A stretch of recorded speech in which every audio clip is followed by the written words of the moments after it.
Haliillaa Alshabaab guyyaa kaleessaa hoteela Moqaadishoo irratti raawwateen miidhaa geessisee oduun jettee dhaga'amaa jira. Humnoonni nageenya mootummaa hoteelicha deebisee fudhachuuf yaalii taasisuun yeroo dheeraa akka itti fudhates odeeffannee jirra. Namoonni qawwee qaban kunneen hoteela masaraa mootummaatti dhihoo fi qondaaltonni irra deddeebiin itti dhaqan haleelan jechuunis dhaga'amee jira.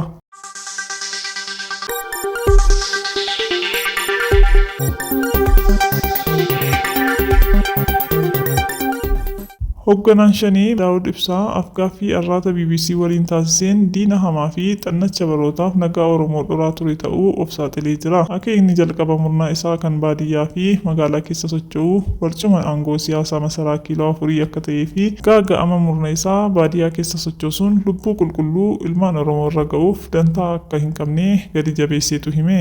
Akkatti kan dhoksaan hojjechaa turan ifaan uummatatti himuun waan gaariidha. Kanin magaalaas ta'ee baadiyyaa badii Oromoo irratti fedhii milkeessuuf murna bobbaatu xannacha nagaaf badhaadhina saba guddaa Oromooti. Akka uummata miidhaa jiru mirkaneessuu isaa uummanni miidhama isaa akka ofirraa mulquuf kan gargaarudha.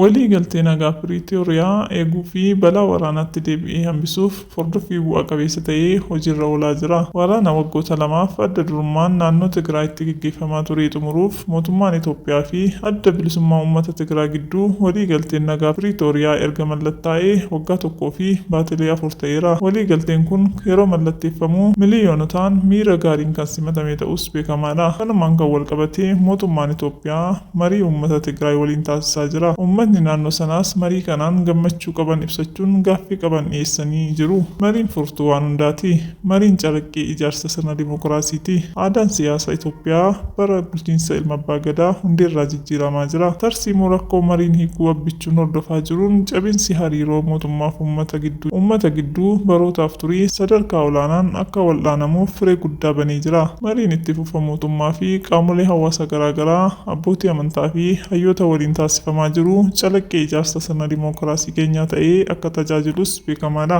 Egaa dhaggeeffattoota keenya qophii keenya sumaan golomnaa turtii gaarii qabaadhaa. Like, share, subscribe gochuun dagatiinaa. Galatooma.